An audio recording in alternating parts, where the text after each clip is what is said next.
प्यारे बच्चों, मैं आर के सर एक बार फिर से आपका स्वागत करता हूं आपके अपने YouTube channel study and all में। तो प्यारे बच्चों, अभी हम लोग देख रहे हैं क्लास 12 के केमिस्ट्री के हर एक चैप्टर का ऑब्जेक्टिव क्वेश्चंस का डिटेल सॉल्यूशन। तो प्यारे बच्चों, अभी इसी सीरीज में हम लोग आ जाते हैं पॉलीमर चैप्टर में। तो देखिए, आज हम लोग बात करेंगे पॉलीमर चैप्टर के इंपॉर्टेंट क्वेश्चंस, जो कि वैसे ऑब्जेक्टिव क्वेश्चंस जो कि आपके बोर्ड एग्जाम के लिए काफ़ी महत्वपूर्ण होते हैं। तो आइए बिना किसी समय को बर्बाद किए हुए हम लोग कंसंट्रेट करते हैं पॉलीमर चैप्टर के ऑब्जेक्टिव क्वेश्चंस में। तो आज का क्वेश्चंस देखिए, नंबर 1 से स्टार्ट करते हैं हम लोग। तो सबसे पहला क्वेश्चन है हमारा, प्राकृतिक रबर निम्न में से किसका बहुलक है। तो प्यारे बच्चों समझिएगा आप, सबसे पहला क्वेश्चन तो आपने समझना है कि ये जो रबर होता है ना प्यारे बच्चों, रबर रबर ये आपका प्राकृतिक बहुलक भी होता है और संश्लेषित बहुलक भी होता है। रबर आपका प्राकृतिक बहुलक के रूप में भी जो पेड़ से प्राप्त होता है वो रबर आपका प्राकृतिक बहुलक होता है, और जो लेबोरेटरी में तैयार होता है वो कहलाता है संश्लेषित बहुलक। ठीक है, तो देख लीजिए यहाँ पे आज हम बात करेंगे रबर प्राकृतिक बहुलक और संश्लेषित बहुलक। तो प्राकृतिक बहुलक जो होता है ना, ये आइसोप्रीन का बहुलक होता है। आइसोप्रीन आइसोप्रीन देखिए, आइसोप्रीन का दूसरा नाम होता है 2 मेथिल 1,3-ब्यूटाडाइन 1,3-ब्यूटाडाइन। इसके ये आइसोप्रीन हुआ, इसके बहुलीकरण से प्राकृतिक बहुलक बनता है। वहीं पर अगर बात किया जाए संश्लेषित बहुलक का, तो संश्लेषित बहुलक आपका क्लोरोप्रीन के बहुलीकरण से बनता है। क्लोरोप्रीन का नाम होता है दूसरा 2 क्लोरो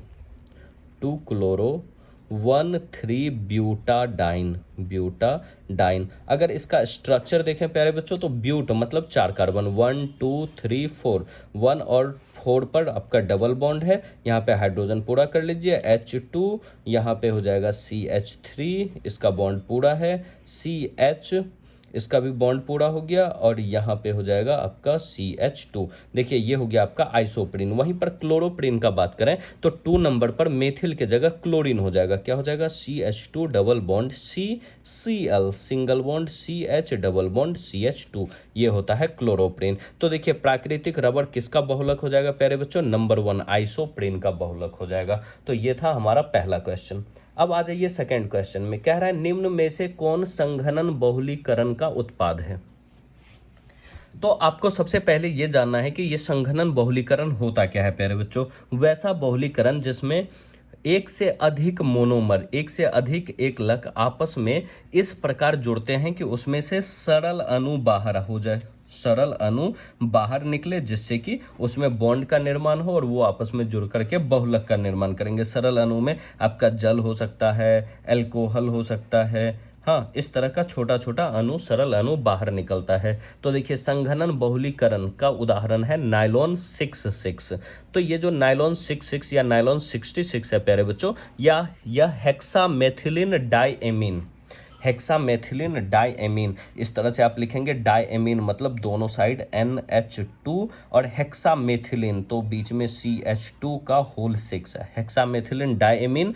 और एडिपिक अम्ल होता है, देखिए HOOC मतलब COOH, CH2 का होल 4, इधर भी COOH, ये एडिपिक अम्ल। ये जब आपस में संघनित हो करके बहुलक का निर्माण करता है, तो देखिए इस NH2 में से एक हाइड्रोजन, यहाँ से एक हाइड्रोजन और इसमें से एक OH, ये दोनों मिलकर के एक सरल अणु -H2O बाहर निकालता है, और हमको प्राप्त होता है नायलॉन 66। कैसे? देखिए, यहाँ NH2, उसी तरह से यहाँ से बॉन्ड बनाने के लिए एक हाइड्रोजन हटेगा, क्या हो जाएगा? सिंगल बॉन्ड NH, फिर CH2 का होल 6, फिर यहाँ NH, फिर यहाँ CO, फिर CH2 का होल 4, फिर देखिए CO, फिर इसी तरह से ये रिपीट होगा। कितना? N नंबर तक। तो यहाँ भी ये N नंबर में मौजूद रहेगा, ये भी N नंबर में। तो इस तरह से हमें प्राप्त होता है नायलॉन 66। देखिए, इसमें जो आपको ध्यान रखने वाली बात है, ये NH और CO, जिसमें NH और CO मौजूद रहेगा वो कहलाता है एमाइड आबंध। तो नायलॉन 66 आपका एमाइड आबंध भी है क्योंकि इसमें नाइट्रोजन मौजूद रहता है। ठीक है प्यारे बच्चों, ये था क्वेश्चन नंबर 2। अब आ जाइए क्वेश्चन नंबर 3। क्या कह रहा है, निम्न में से किसके बहुलीकरण से नियोप्रीन रबर प्राप्त किया जाता है। देखिए प्यारे बच्चों, नियोप्रीन जो होता है ना, सबसे पहले तो आप समझिए क्वेश्चन नंबर 3 क्या कह रहा है। नियोप्रीन जो रबर होता है ना, ये होता है संश्लेषित रबर। नियोप्रीन कैसा रबर होता है प्यारे बच्चों, ये संश्लेषित रबर होता है। और संश्लेषित रबर अभी तुरंत हमने बताया था किसके बहुलीकरण से मिलता है, क्लोरोप्रीन के बहुलीकरण से। तो इसका करेक्ट ऑप्शन हो जाएगा ऑप्शन नंबर ए। तो क्वेश्चन नंबर 3 का ऑप्शन हो जाएगा ऑप्शन नंबर ए। अब आ जाइए क्वेश्चन नंबर 4 में। क्वेश्चन नंबर 4 कह रहा है प्राकृतिक रबर रैखिक बहुलक है। किसका रैखिक बहुलक है, या तो ऑप्शन में होना चाहिए आइसोप्रीन या 2-मेथिल-1,3 ब्यूटाडाइन। तो देख लीजिए क्या है, 2-मेथिल ब्यूट 1,2 डाइइन, ये तो होगा नहीं। उसके बाद 2-मेथिल ब्यूटीन, 2-मेथिल ब्यूट 1,3 डाइन और ऑल ऑफ द एबव। तो यहाँ पे क्या हो जाएगा, DINE होगा, सॉरी। तो 2-मेथिल ब्यूट 1,3 डाइन हो जाएगा। करेक्ट ऑप्शन हो जाएगा ऑप्शन नंबर सी, 4 का सी। कौन सा, 2-मेथिल ब्यूट 1,3 डाइन। देखिए 2-मेथिल 1,3 ब्यूटाडाइन या ब्यूट 1,3 डाइन। तो करेक्ट ऑप्शन हो जाएगा 4 का सी नंबर।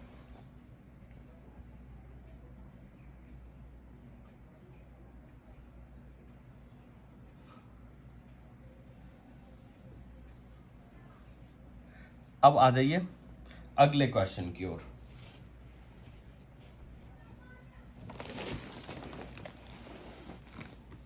अगला क्वेश्चन है हमारा क्वेश्चन नंबर 5। क्वेश्चन नंबर 5 हमारा कह रहा है निम्न में से पॉलीएस्टर पॉलीमर है। प्यारे बच्चों समझिएगा क्वेश्चन नंबर 5, जिसमें एस्टर आबंध पाया जाता है, जिसमें एस्टर आबंध पाया जाता है। और एस्टर आबंध क्या हो जाएगा, C डबल बॉन्ड O, फिर यहाँ O। इस तरह का आबंध जिसमें पाया जाएगा यही कहलाता है एस्टर आबंध, और वो कहलाता है पॉलीएस्टर। तो निम्न में से पॉलीएस्टर कौन सा है। नायलॉन 66 में तो अभी हमने देखा कि यहाँ पे एमाइड पाया जाता है, ये तो हो ही नहीं सकता है। उसके बाद है टेरिलीन, बेकेलाइट और मेलामाइन। तो प्यारे बच्चों समझिए ये जो है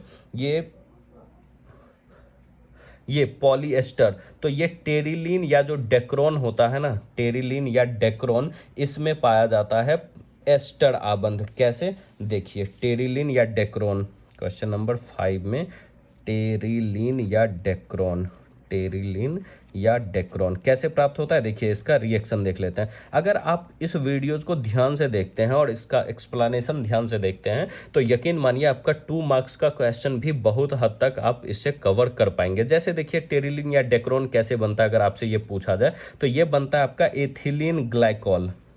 देखिए एथिलीन ग्लाइकॉल और साथ ही साथ टेरिफ्थैलिक अम्ल,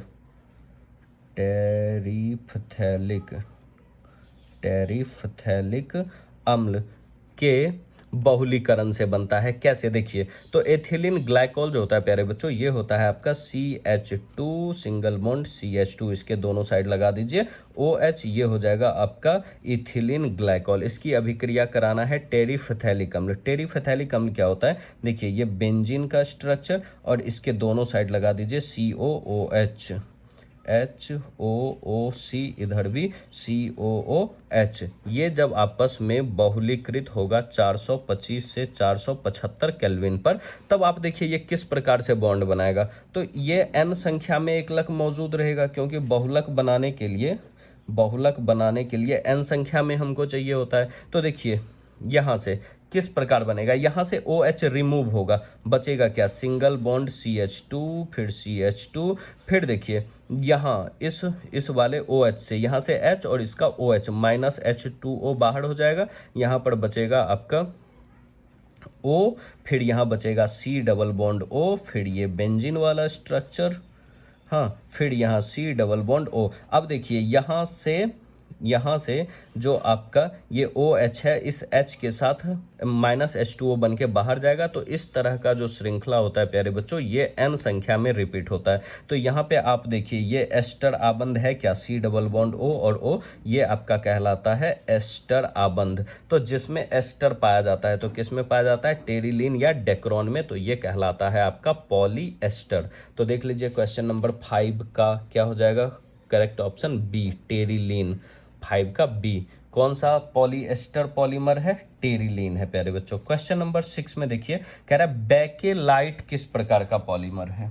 तो बेकेलाइट आपको पता होना चाहिए, बेकेलाइट थर्मोसेटिंग प्लास्टिक है। थर्मोसेटिंग प्लास्टिक क्या होता है, जिसको आप गर्म करेंगे ना तो वो एक बार पिघल जाएगा, फिर से जो ठंडा होगा तो वो ऐसा ठोस हो जाता है कि फिर से वो पिघलता नहीं है। जैसे कि कुकर के हैंडल में जो आपका वो रबर लगा रहता है काला काला, जिसको पकड़ने से गर्म नहीं होता है, तो वो आपका बेकेलाइट होता है। तो आप देखिए कुकर को कितना बार भी आप गर्म करिए तो वो नहीं पिघलता है। या फिर बोर्ड में जो स्विच होता है, कभी अगर शॉर्ट सर्किट होता है तो आप देखेंगे कि एक बार वो स्विच पिघल जाता है, उसके बाद इतना हार्ड हो जाता है, इतना ठोस हो जाता है कि वो वापस से नहीं पिघलता है, तो वो होता है बेकेलाइट। तो सवाल है आपका क्वेश्चन नंबर 6, बेकेलाइट किस प्रकार का पॉलीमर है। तो प्यारे बच्चों ये संघनन बहुलक होता है, संघनन बहुलक होता है, जो कि नोवोलेक और फॉर्मेल्डिहाइड के संघनन बहुलीकरण से प्राप्त होता है। ठीक है, ये जो बेकेलाइट होता है, बेकेलाइट, वो आपको प्राप्त होता है किससे, नोवोलेक, नोवोलेक प्लस फॉर्मेल्डिहाइड, फॉर्मेल्डिहाइड के संघनन बहुलीकरण से प्राप्त होता है क्या, बेकेलाइट। क्वेश्चन नंबर 6 क्या हो जाएगा, संघनन पॉलीमर। अब नंबर 7 क्या कह रहा है, नायलॉन 66 प्राप्त होता है किससे। देखिए अभी हमने नायलॉन 66 बताया प्यारे बच्चों, नायलॉन 66 किससे बनता है, ये बनता है आपका हेक्सामेथिलीन डायएमीन और एडीपिक अम्ल से। हेक्सामेथिलीन, हेक्सामेथिलीन डायएमीन, और ये है आपका एडीपिक अम्ल, एडीपिक अम्ल। तो देख लीजिए यहाँ पे रिएक्शन तो आपका लिखा हुआ है, क्वेश्चन नंबर 2 में हमने बताया है। तो अब यहाँ पर आप देख लीजिए कि नायलॉन 66 किससे प्राप्त होगा। तो क्वेश्चन इसका ऑप्शन नंबर डी, एडीपिक अम्ल तथा हेक्सामेथिलीन डायएमीन। तो करेक्ट ऑप्शन हो जाएगा प्यारे बच्चों आपका ऑप्शन नंबर डी। तो 7 का करेक्ट ऑप्शन हो जाएगा ऑप्शन नंबर डी। अब आ जाइए क्वेश्चन नंबर 8 में, क्या कह रहा है, नायलॉन 6। देखिए एक होता है नायलॉन 66, एक होता है नायलॉन 6। कह रहा है कि नायलॉन 6 किसका बहुलक होता है। तो प्यारे बच्चों समझिए, नायलॉन 6 कैप्रोलेक्टम का बहुलक होता है। Nylon 6, nylon 6। मान लीजिए अगर ये सब क्वेश्चन आपसे 2 मार्क्स में पूछा जाता है तो आप एकदम बखूबी इस तरह से लिख सकते हैं, नायलॉन 6 कैप्रोलेक्टम, कैप्रोलेक्टम का बहुलक होता है, बहुलक होता है। तो देखिए किस प्रकार से बनेगा कैप्रोलेक्टम, तो यहाँ होता है NH, फिर C डबल बॉन्ड O, और यहाँ पर 5 टाइम्स CH2 रहेगा, 1 2 3 4 और 5। देखिए ये होता है आपका कैप्रोलेक्टम, और इसका बहुलीकरण जब होगा जल के साथ तो ये किस प्रकार से अलग होगा। देखिए यहाँ NH अलग होता है, NH सिंगल बॉन्ड, NH देखिए NH के दोनों साइड बॉन्ड है, उसके बाद NH के बाद ये देखिए CH2 5 टाइम्स है, CH2 5 टाइम्स, फिर C डबल बॉन्ड O, देखिए एक बॉन्ड दोनों साइड खाली रह गया। तो यही रिपीट हो करके जब n संख्या में ये एक लग कैप्रोलेक्टम का जुड़ता है तब हमारा प्राप्त होता है नायलॉन 6। तो इस प्रकार से हम देखेंगे कि हमको नायलॉन 6 किससे प्राप्त होता है प्यारे बच्चों, कैप्रोलेक्टम से प्राप्त होता है। तो देखिए यहाँ पे करेक्ट ऑप्शन हो जाएगा 8 का डी, कैप्रोलेक्टम। नंबर 9 क्या कह रहा है, टायर के उत्पादन में प्रयुक्त रबर को किसके साथ वल्कनीकृत किया जाता है। तो प्यारे बच्चों समझिए, ये जो रबर होता है ना, ये काफ़ी स्मूथ होता है, ठीक है, काफ़ी मुलायम होता है, और ये एलास्टोमर होता है, मतलब जिसको खींच करके लंबा कर सकते हैं। तो मुलायम होने के कारण ना ये आसानी से टूट जाएगा या आसानी से घिस जाता है। तो इसको कठोर बनाने के लिए ना इसमें सल्फर मिलाया जाता है। 5% सल्फर मिलाने के बाद वो टायर में प्रयोग करने लायक हो जाता है। और टायर जो काला होता है ना, तो उसमें कार्बन मिला करके उसको काला बनाया जाता है। तो करेक्ट ऑप्शन हो जाएगा आपका 9 का ऑप्शन नंबर 5, ये सॉरी सी 5%। तो इस तरह से आपने देखा क्वेश्चन नंबर 9। अब आ जाइए अगले क्वेश्चन की ओर। अगला क्वेश्चन है हमारा थर्मोसेटिंग प्लास्टिक का उदाहरण। प्यारे बच्चों देखिए, अभी हमने बताया था थर्मोसेटिंग प्लास्टिक, जिसको एक बार गर्म करके मुलायम किया जा सकता है। मतलब एक बार जो वो मुलायम हो गया ना गर्म करने के बाद, तो वापस से वो मुलायम नहीं होगा, फिर वो परमानेंट कठोर बना रहेगा। तो इस तरह का जो पॉलीमर होता है वो कहलाता है थर्मोसेटिंग पॉलीमर। ठीक है, इस प्रकार का पॉलीमर प्यारे बच्चों क्या कहलाएगा? Thermosetting polymer. तो देखिए, थर्मोसेटिंग पॉलीमर उदाहरण हमने बताया था बेकेलाइट। बेकेलाइट जो कुकर में यूज होता है, कुकर के हैंडल में, बेकेलाइट। ठीक है, अब आगे आ जाइए। क्या कह रहा है? निम्न में से कौन संश्लेषित रबर नहीं है? निम्न में से कौन संश्लेषित रबर नहीं है? प्यारे बच्चों देखिए, इसमें ये ऑर्लॉन या जो पॉली एक्रिलोनाइट्राइल होता है, पॉली एक्रिलोनाइट्राइल या ऑर्लॉन, ये जो ऑर्लॉन है, करेक्ट ऑप्शन इसका डी हो जाएगा 12 का, कि ऑर्लॉन, ऑर्लॉन या पॉली एक्रिलोनाइट्राइल, पॉली एक्रिलोनाइट्राइल, ये पॉली एक्रिलोनाइट्राइल आपका संश्लेषित रबर नहीं है। ठीक है ना, बाकी नियोप्रीन, एसबीआर, थायोकॉल, ये सब का सब संश्लेषित रबर होता है। अब आ जाइए क्वेश्चन नंबर 13। 13 में क्या कह रहा है कि डेक्रोन एक बहुलक है। अब समझिएगा डेक्रोन किसका बहुलक है। क्वेश्चन नंबर 13, ये जो डेक्रोन होता है ना प्यारे बच्चों, ये टेरिलीन, ये डेक्रोन का दूसरा नाम होता है, डेक्रोन का दूसरा नाम होता है टेरिलीन, टेरिलीन। तो देखिए, अभी हमने क्वेश्चन नंबर 5 में बताया हुआ है कि टेरिलीन या डेक्रोन जो होता है, जो एथिलीन ग्लाइकॉल और टेरिफेथैलिक अम्ल से मिलकर के बना होता है, जिसमें एस्टर आबंध बनता है। ठीक है, तो ये आपका क्वेश्चन नंबर 13 क्या कह रहा है? डेक्रोन किसका बहुलक है? एथिलीन ग्लाइकॉल और टेरिफेथैलिक अम्ल। देख लीजिए इसमें किधर है, ये ग्लाइकॉल तथा टेरिफेथैलिक अम्ल। करेक्ट ऑप्शन हो जाएगा ऑप्शन नंबर डी। आप क्वेश्चन नंबर 5 में इसका डिटेल आप देख सकते हैं किस तरह से रिएक्शन हुआ है। तो क्वेश्चन नंबर 13 का हो जाएगा करेक्ट ऑप्शन डी, ग्लाइकॉल तथा टेरिफेथैलिक अम्ल। ठीक है, अब आ जाइए क्वेश्चन नंबर 15। 15 क्या कह रहा है? निम्न में से कौन जैव निम्नीकरण बहुलक है? प्यारे बच्चों समझना है, जैव निम्नीकरण मतलब क्या? जो आसानी से अपघटित हो जाए, जिसको सूक्ष्मजीव या बैक्टीरिया आसानी से अपघटित कर सके, वो कहलाता है जैव निम्नीकरण बहुलक। और ऐसा बहुलक होता है PHBV। कौन सा होता है प्यारे बच्चों? PHBV। PHBV हमने बताया हुआ है क्लास में, पॉलीहाइड्रोक्सी ब्यूटाइरेट को बीटा हाइड्रोक्सी वेलरेट। ये इसका यूज हमने बताया था कि हम लोग जो मेडिसिन खाते हैं ना, उसमें जो कैप्सूल होता है, कैप्सूल का कवर देखते हैं वो प्लास्टिक के जैसा होता है, लेकिन अगर उसको पानी में डालेंगे ना तो वो इजीली गल जाता है, मतलब अपघटित हो जाता है। तो इसीलिए हमारे शरीर में वो प्लास्टिक जमा नहीं होता है। तो ये आपका PHBV जो होता है, ये बायोडिग्रेडेबल होता है। फुल फॉर्म एक बार फिर से सुन लीजिए, फुल फॉर्म क्या होता है PHBV का? PHBV इसका फुल फॉर्म होता है पॉलीहाइड्रोक्सी, पॉलीहाइड्रोक्सी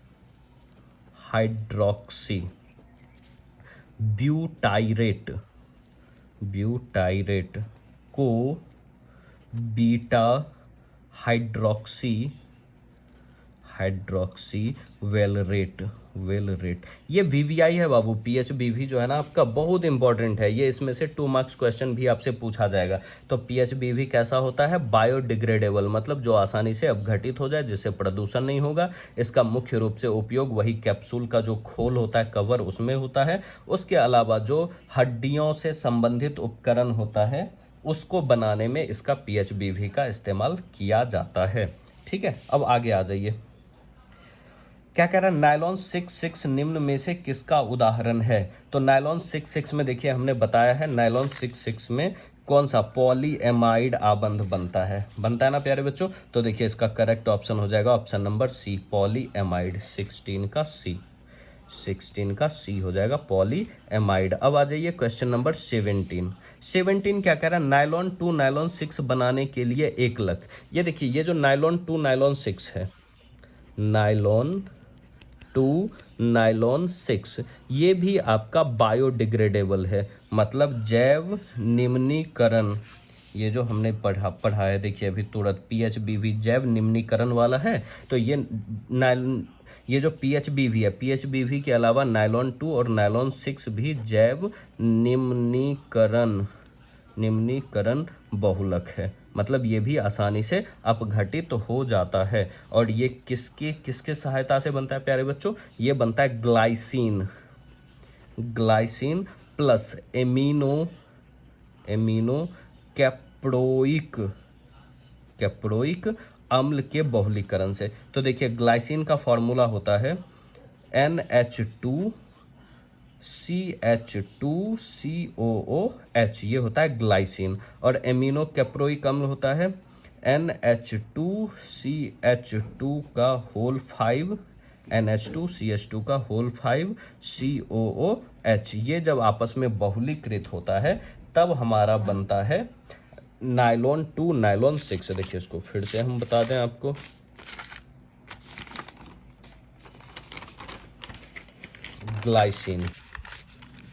ग्लाइसिन होता है आपका NH2। तो देखिए तो इसको अपन ऐसे लिख सकते हैं NH2 फिर CH2COOH।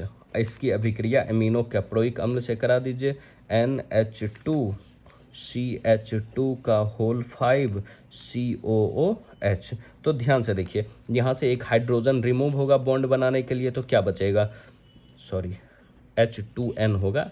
तो एक हाइड्रोजन हटेगा तो क्या हो जाएगा NH, देखिए NH होगा फिर CH2। अब यहाँ ध्यान से देखिए, यहाँ से फिर एक H रिमूव होगा इसका और यहाँ से OH, तो ये दोनों मिल करके माइनस H2O करेगा, तो यहाँ बच जाएगा C डबल बॉन्ड O, यहाँ NH, फिर देखिए CH2 का होल 5, फिर C डबल बॉन्ड O, फिर यहाँ इससे जुड़ेगा रिपीट होकर के, तो यही N तक रिपीट होता है। तो हमारा बनता है नायलॉन 2 नायलॉन 6, जो कि होता है बायोडिग्रेडेबल। ठीक है प्यारे बच्चों, यह है क्वेश्चन नंबर 17। तो देखिए क्या क्या कह रहा है, ग्लाइसिन एवं एमिनो कैप्रोइक अम्ल, करेक्ट ऑप्शन हो जाएगा ऑप्शन नंबर सी। ये भी बहुत इंपॉर्टेंट क्वेश्चन है, बायोडिग्रेडेबल से इस दो में से एक क्वेश्चन तो पक्का आपसे पूछा जाएगा बोर्ड एग्जाम में, ध्यान रखिएगा। ठीक है, अब आगे आ जाइए, क्वेश्चन नंबर 18 कह रहा है किस बहुलक का उपयोग औषधियों के नियंत्रित मोचन में होता है। प्यारे बच्चों पीएचबीवी अभी तुरंत हमने बताया था कि कैप्सूल के खोल में इस्तेमाल होता है। तो यह है क्वेश्चन नंबर 18 जिसका ऑप्शन हो जाएगा सी, पीएचबीवी। अब आगे आ जाइए अगले क्वेश्चन की तरफ, क्वेश्चन नंबर 19 देखिए क्या कह रहा है, F2CCF2 मतलब CF2 डबल बॉन्ड 1 लाख है, किसका 1 लाख है ये किसका 1 लाख होता है प्यारे बच्चों, टेट्राफ्लोरोइथिलीन। क्वेश्चन नंबर 19, ये जो है आपका F2C डबल बॉन्ड CF2, ये कहलाता है आपका टेट्रा। देखिए 4 गो फ्लोरीन है ना, 4 फ्लोरीन का मतलब क्या, 4 फ्लोरीन का मतलब टेट्रा फ्लोरो, ठीक है, 2 कार्बन है तो इथिलीन, टेट्रा फ्लोरो इथिलीन किसका 1 लाख है। तो प्यारे बच्चों ये टेफ्लॉन बनाता है, ये जो है ना बहुत बार जुड़ करके संघनित बहुलीकृत होकर के टेफ्लॉन बनाता है। कैसे देखिए, F2C डबल बॉन्ड CF2 है ना, n संख्या में ये ले लेंगे, बहुलीकरण के बाद यहाँ से डबल बॉन्ड हटेगा, क्या हो जाएगा CF2 सिंगल बॉन्ड CF2, ये रिपीट होता रहेगा n तक, यही कहलाता है टेफ्लॉन। तो देखिए ये क्या बनाएगा, किसका 1 लाख है, टेफ्लॉन का। करेक्ट ऑप्शन हो जाएगा ऑप्शन नंबर ए 19 का।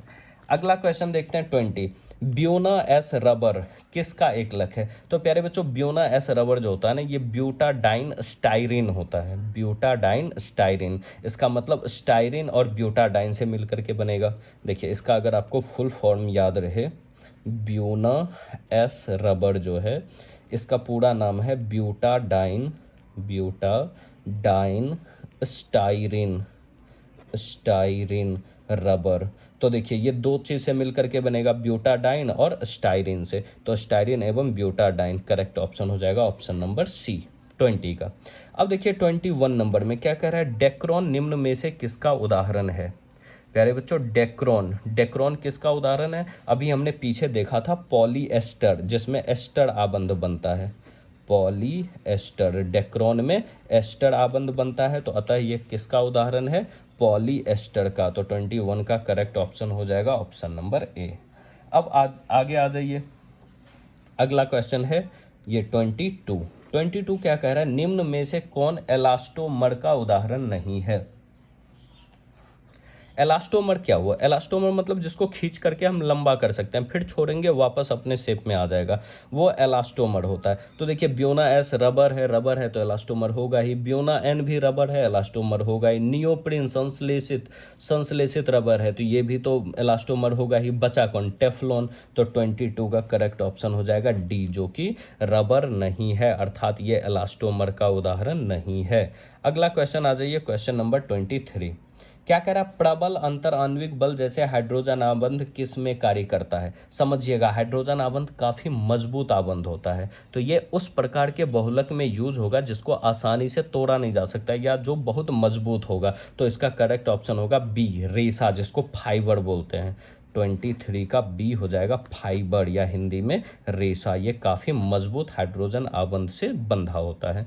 अब आ जाइए क्वेश्चन नंबर 24, क्या कह रहा है, बहुलीकरण जिसमें दो या दो से अधिक रासायनिक रूप से भिन्न एकलक भाग लेता है वो क्या कहलाएगा। योगात्मक में तो एक ही प्रकार का भाग लेता है तो ये कहलाएगा बहुलीकरण, पूछ रहा है ना। देखिए इस तरह से भी आप क्वेश्चन के आंसर का पता लगा सकते हैं, बहुलीकरण पूछ रहा है, यहाँ पर क्या हो जाएगा, सह बहुलीकरण, ठीक है, सह बहुलीकरण इसका उदाहरण हो जाएगा जिसमें दो या दो से अधिक रासायनिक रूप से भिन्न एकलक भाग लेते हैं। अगला और सबसे इंपॉर्टेंट क्वेश्चन देखिए, बुलेट प्रूफ कांच के निर्माण में किस बहुलक का प्रयोग किया जाता है। बुलेट प्रूफ कांच जिसमें गोली लगने के बाद भी शीशा तोड़ के अंदर नहीं जाता है, उस प्रकार का कांच जो होता है वो होता है बुलेट प्रूफ, इसमें PMMA का यूज किया जाता है। 25 बुलेट प्रूफ ग्लास, तो ये जो बुलेट प्रूफ ग्लास होता है प्यारे बच्चों ये होता है PMMA, इसका पूरा नाम होता है पॉलीमेथिल मेथाक्राइलेट,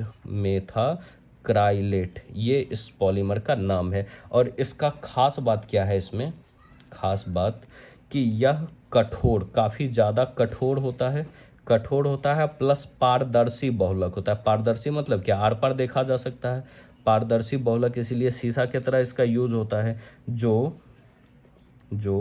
प्रकाश एवं ऊष्मा का प्रतिरोधक होता है, प्रकाश एवं ऊष्मा का प्रतिरोधक होता है। मान लीजिए आपसे 2 नंबर में PMMA पूछ देता है तो आप इतना सा बात लिख सकते हैं, PMMA पॉलीमेथिल मेथाक्राइलेट पॉलीमर होता है जो काफ़ी कठोर पारदर्शी होता है, प्रकाश और ऊष्मा का प्रतिरोधक होता है, इसका उपयोग बुलेट प्रूफ कांच के निर्माण में किया जाता है। तो ये था क्वेश्चन नंबर 25।